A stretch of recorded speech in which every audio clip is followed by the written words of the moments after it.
Assalamualaikum warahmatullahi wabarakatuh. Terima kasih sidang hadirin yang masih lagi bersama dengan channel seadanya. Seperti biasa, marilah sama-sama kita mengucapkan syukur kehadrat Yang Maha Esa kerana masih lagi diluangkan sehari di sebuah pentas kehidupan. Jadi tajuk sidang pada hari ini adalah Rahsia Sakit Alam Melayu. Jadi siapa tidak pernah rasa sakit kan? Siapa tidak pernah rasa derita? Siapa tak pernah rasa bahagia? Jadi di dalam sakitnya tadi, kenapa diwujudkan rasa sakit? Dan di kala ini, pada sidang pagi ini, saya tidak mahu pergi kepada konsep kesembuhan. Konsep kesembuhan akan saya adakan pada sidang kedua. Tetapi pada sidang pertama hari ini, kita melihat satu konsep sakit, satu dan kesatuan tadi, iaitu kepada satuan ataupun kesatuan dan juga penyatuan sebuah bangsa. Sakit yang paling berbahaya, yang menyebabkan ramai manusia menderita, adalah bila mana penguasa pemerintah dan kepimpinan sudah lagi tidak bertauhid. Bila mana mereka tidak bertauhid dan konsep satunya di dalam bahasa orang-orang kita telah dilupakan, maka bangsa kita pecah. Sedangkan di dalam agama itu sendiri, apa maksud tauhid, apa pengertian, apa takrif, apa rasa, apa olahan. Jadi kalau kita pergi mesyuarat, kita cuba menyatukan bangsa ini. Orang kita masuk meja mesyuarat, kita dah tahu ini cacar marba sat lagi.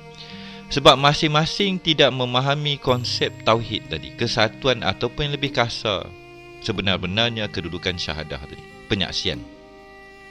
Jadi disclaimer kepada perepot ataupun mereka yang bakal melaporkan mengatakan saya membicarakan agama.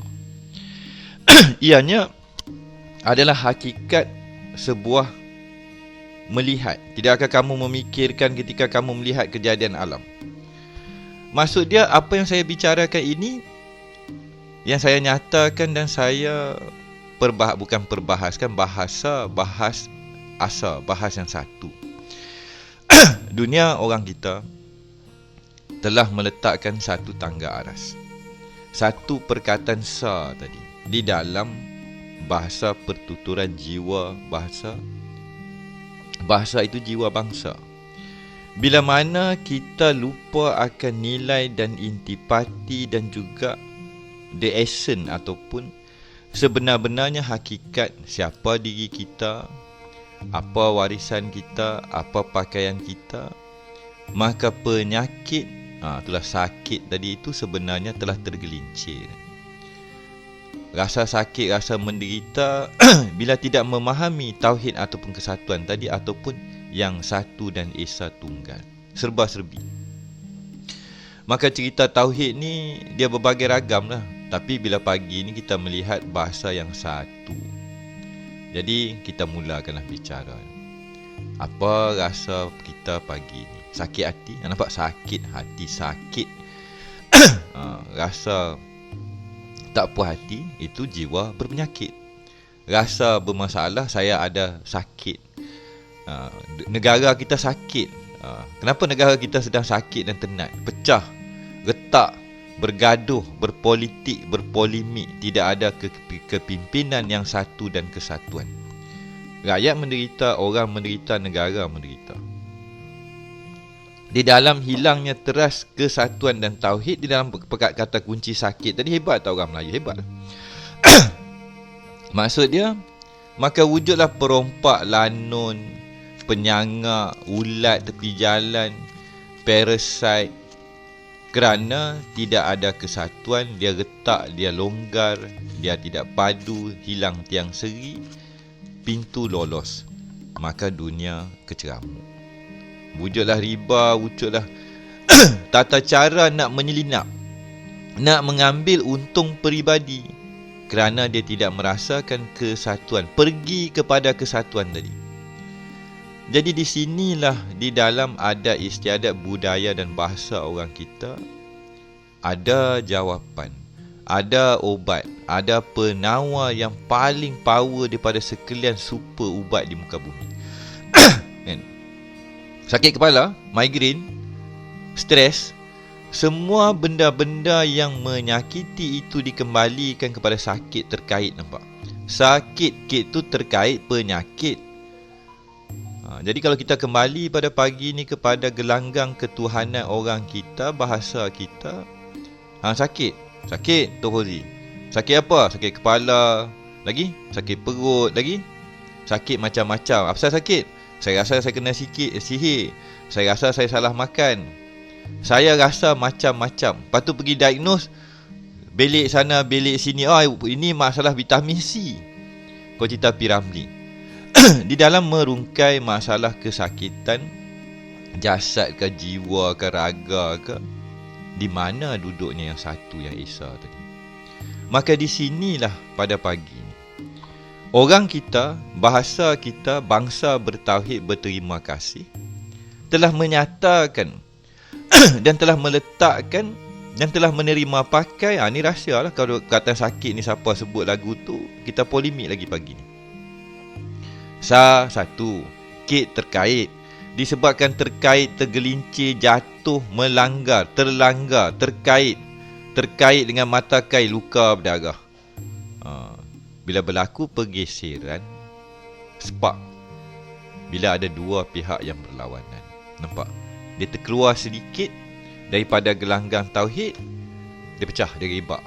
Terkoyaknya kulit, dia cerai lah. Bila berlakunya penceraian dan diceraikan, sakit hati, patah hati, putus kawan, putus kekasih, putus saudara, hang dah tak sayang ke aku, tak suka ke aku, hang zalim ke aku kan, sebab hang pandang aku sampah.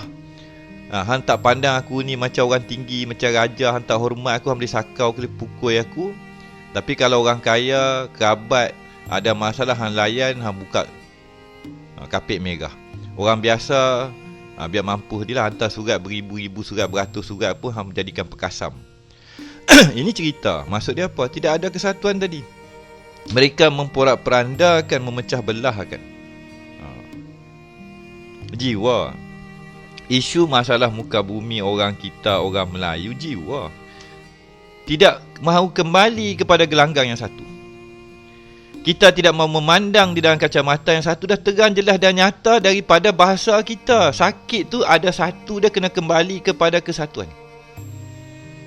Kembalilah kepada Yang Maha Esa. Bahasa orang kita ni bahasa yang sangat cantik. Saya pun tak tahu nak kata lagu mana.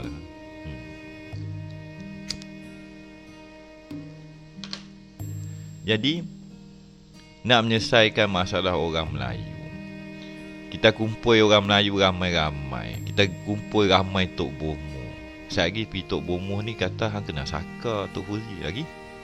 Pergi Tok Bomo ni hang keteguran. Pergi Tok Bomo sana ni hang kena santet, kena santau. Pergi seorang lagi kifarah. Ni badi. Tetapi semuanya merujuk kepada, tapi berapa ramai sakit. Hang jangan nak komplain ke aku sakit. Perkataan sakit tu pun mana tauhidnya? Tu tu satu tu tauhid. Kit tu yang terkait. Kan? Jadi kesatuan, kembali kepada gelanggang tauhid. Tenang jiwa, aman, damai, sejahtera. Tak apalah rasa sakit ni sedap. Umpama makan cili padi contoh. Jadi inilah hakikat sebuah pola pandangan kacamata seorang orang Melayu, bangsa Melayu. Kita mau tak mau, pada ketika ini bakal dihadapkan dengan penyakit dunia. Kita pergi hari ini pada makro. Sidang kedua kita akan pergi kepada mikro, sakit peribadi.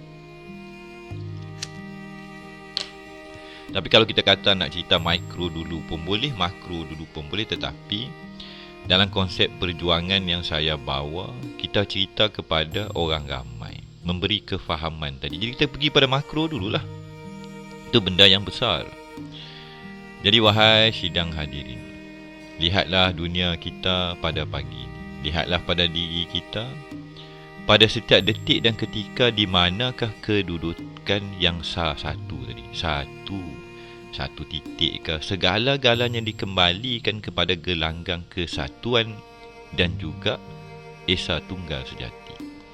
Tidak ada Tuhan, tidak ada kuasa, tidak ada apa-apa pun kecuali Allah yang Esa Ar-Rahman Ar-Rahim, Allah Subhanahu Wa Taala, Al-Malik Raja. Saya dah tersasul cerita agama, minta maaf tu. Sebab channel saya ni pun ada spy. Jadi di sebalik tirai usaha kita nak menyatukan bangsa kita, pastilah akan berlaku friction, musuh tadi kegelapan yang akan cuba menangkis menahan. Jadi bila kita kembali kepada diri kita peribadi, bila hilang sakit, kita menggapai rasa kesatuan, mau pergi kepada jalan yang lurus, kembali kepada Yang Maha Esa, kembali dalam gelanggang yang satu. Kita tidak lagi punah ranah, kita tidak lagi cacar marba, kita ada satu ketenangan jiwa. Tetapi dunia tanah Melayu dan juga pentas Sunda telah berubah. Konsep adat istiadat budaya dan kefahaman ini yang terang nyata di hadapan mata, tadi, sakit tadi, kesatuan tadi, telah dipecahkan. Disebabkan suatu era yang dikatakan penasihat mereka akan tuan tanah. Ni pelik lah kan, cerita konsep mereka ni tu realiti dah. Maka diwujudkanlah politik, sistem politik, sistem parti, macam cendawan tumbuh, parti A, parti B, cuba telah mengubah landscape, senario makro dan juga mikro sebuah bangsa yang agung ini. Ini bangsa kita, orang Melayu pentas Sunda. Di dalam budaya tari, teri, main puteri, main tari yang dalam buku saya bakal keluar, unsur dan juga elemen tauhid, tahu yang esa, tahu yang hidup, tahu tauhid, kesejatian, sejati dan sa tadi cuba dilenyapkan dan dihilangkan. Bila kita hilang, kita mencari obat. Berbagai bentuk obat. Ni parti Melayu, ni parti agama, ni parti liberal, ni parti radikal. Kita dipersembahkan, dirobek-robekkan dengan berbagai alternatif. Lepas tu ada sains dia, ada metafizik, ada paranormal. Sedangkan semuanya itu bila dicampur tolak kira bahagi, semuanya di dalam gelanggang tari tauhid keesaan sa yang satu tadi. Maka cerita satu adalah bahasa kita. Daripada satu dinamakan itu sakit, terkait. Ada friction, ada atomik partikel, ada fizik, ada kosmologi. Ada suatu kenyataan dan hakiki dan penyataan dan pewartaan dan pemasyuran bahasa bangsa yang bertauhid kepada orang yang berbahasa Melayu. Jadi pecah ranap bila tidak ada pemimpin yang benar-benar mengenali dan memahami konsep tauhid. Dia tidak menjadi batu ladung atau anchor. Dalam dunia atomik fizik sendiri, bila ada pemberat dia ada graviti. Maka bernaunglah bangsa Melayu dirgahayu di bawah wakilnya yang mengenali Yang Maha Esa Tunggal Sejati. Nampak? Ini konsep pentas Sunda, konsep Nusantara, konsep orang Melayu di dalam bahasa Melayu. Salahkah saya membicarakan pada pagi ini? Jadi di dalam jalinannya kesatuannya kita, di dalam wujudnya pejuang-pejuang kita, daripada berbagai era Kedah Tua, Perak, Kelantan, Terengganu, Cik Siti, Wan Kembang, Panglima Pendekar dan pejuang tanah air termasuk Raja Haji Fisabilillah adalah mereka yang mengenal, mereka yang memahami akan konsep satu tauhid sejati dan juga teras kepada warisan leluhur kita. Di dalam tauhid itulah adanya kekuatan. Di dalam tauhid itulah adanya medan graviti, kekuatan naungan dan keselamatan. Datanglah ribut sekuat mana, datanglah apa dunia alam jagat raya ini pecah dan terbelah, tetaplah di dalam gelanggang tauhid ada keselamatan, kesatuan tadi. Jadi bagaimanakah hendak kita pagi ini melihat saya punya bicara, saya punya perbahasan, saya punya lontaran pandangan dan buah fikiran berkenaan dengan perkataan sakit, satu, terkait menjadi derita, menjadi benda yang tidak disukai, yang kemudiannya mewujudkan retak, belah, pecah, kezaliman, perampokan, rasuah dan juga kasta mengkasta, dan juga kehancuran kepada keharmonian dan juga wujudnya talian tekad salinan, tenunan dan juga sepersalinan warisan sebuah bangsa. Maka di sebalik tirai semua cerita warisan budaya orang kita, ada kesatuan tadi. Ada satu, Sa Esa Tunggal Sejati, Asa Esa Asal Muasal.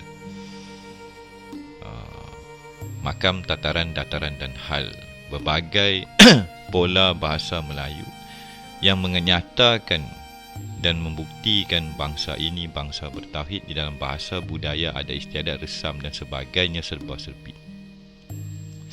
Jadi pada pagi ini saya telah mengambil wajahnya, gambarnya Imam Manan di dalam kisahnya Pak Ngah Haji Omar Jitra Kedah.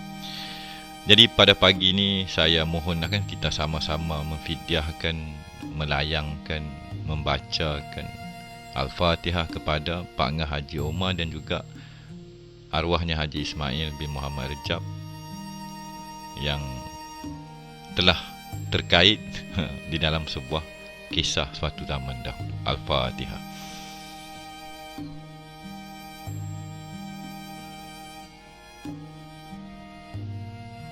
Alhamdulillah. Jadi di dalam kita membicarakan perjuangan, kesatuan dan juga kosmologi, filosofi, satu perkataan yang amat tua langka, yang pastinya di kala ini rakyat bangsa Melayu ada yang menderita, ada yang terketawa, ada yang senang lenang, ada yang kaya sampai 7 keturunan tak habis, ada yang kais pagi makan pagi. Ini penyakit sosial. Ada yang bekerja umpama penarik lancar satu zaman dahulu di sebuah tanah air yang kaya raya dan digelar semenanjung emas. Jadi warisannya pejuang, warisannya pembela tanah air, serba-serbi daripada berbagai NGO dan juga dunia persilatan, dunia tauhid, dunia makrifat, dunia tarikat dan berbagai kefahaman kepada agama itu sendiri perlulah dikembalikan kepada apa yang telah dibawa di akhir zaman ini di dalam jubahnya, sarungnya, ceritanya, titipannya, wasiatnya, kalamnya baginda Rasulullah SAW. Rahsia nama Rasulullah ada dalam bahasa orang kita, bahasa Suryani ke bahasa leluhur kita yang lama. Makamnya Rasulullah, Rasul Allah tadi ada, tetapi tidaklah bisa saya awamkan pada ketika ini.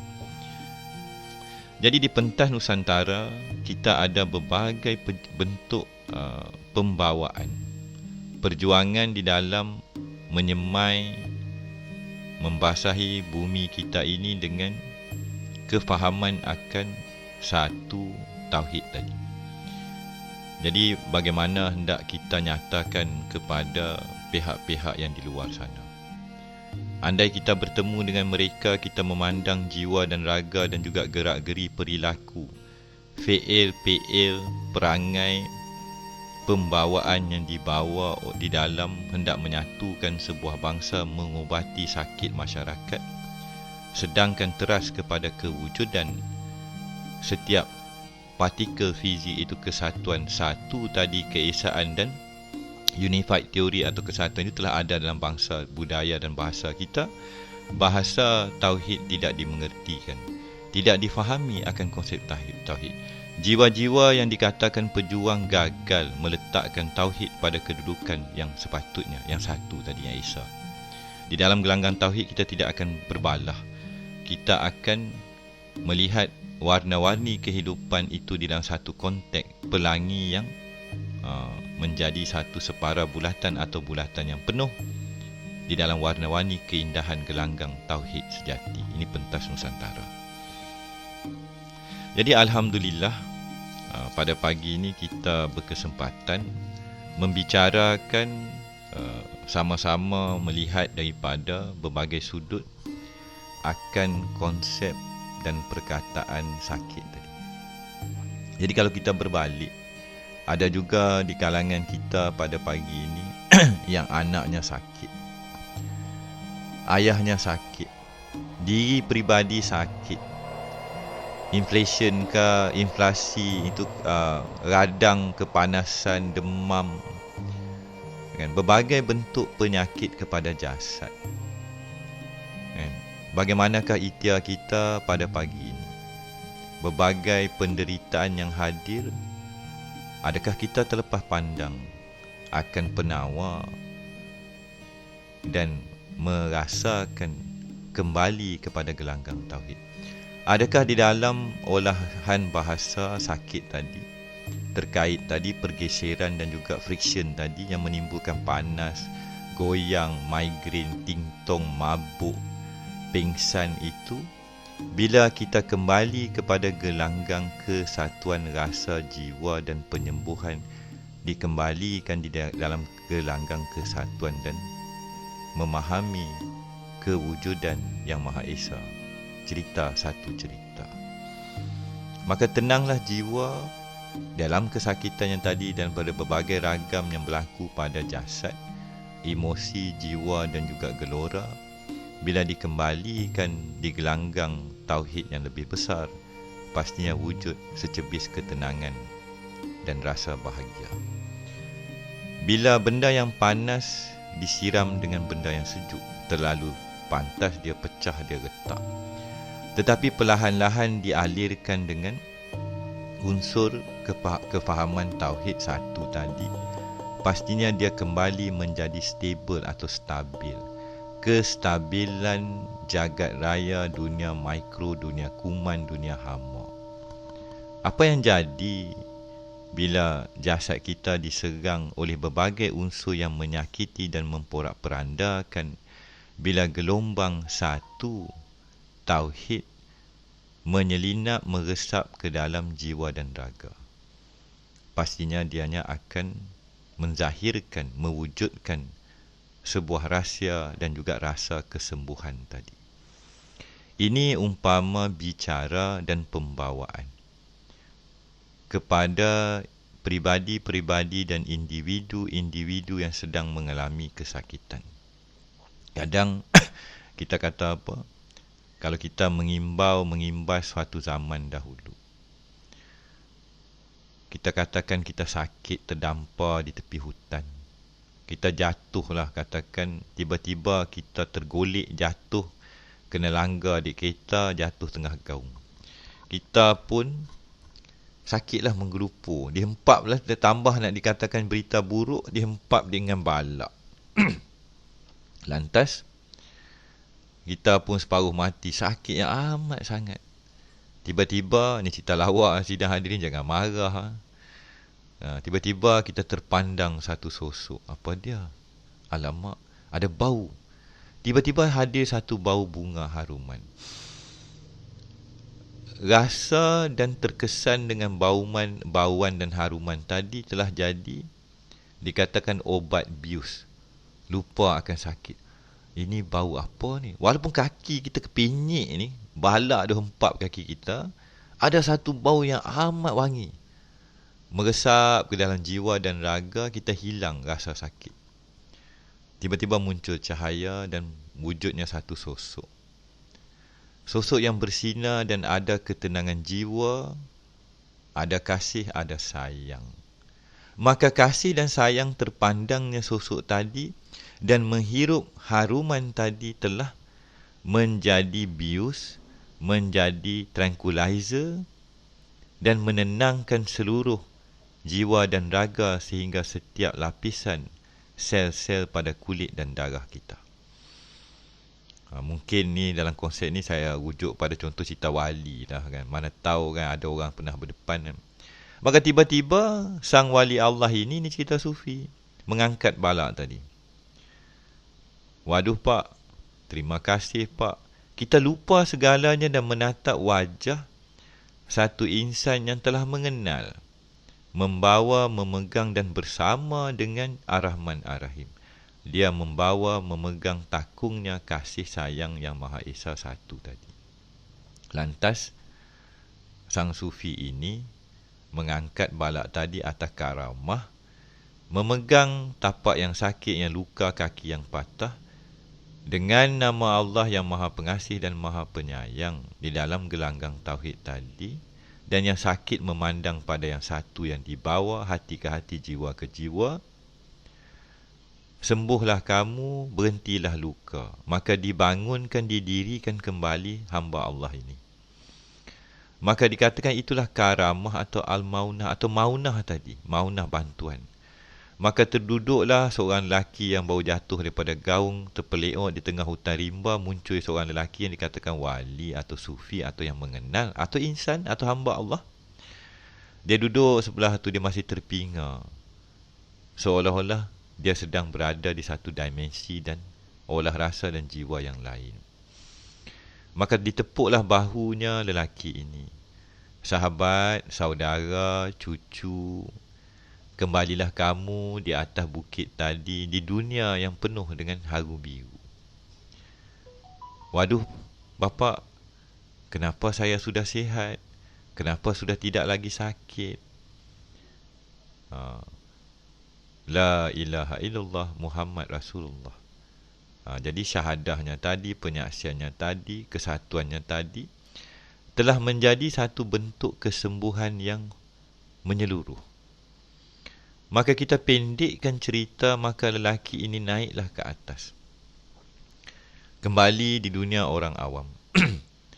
Maka tetap terpampang di wajah, benak, fikiran, jiwa dan raga lelaki ini akan wajahnya hamba Allah yang benar-benar telah mengenali Khalik Raja yang Maha Mencipta.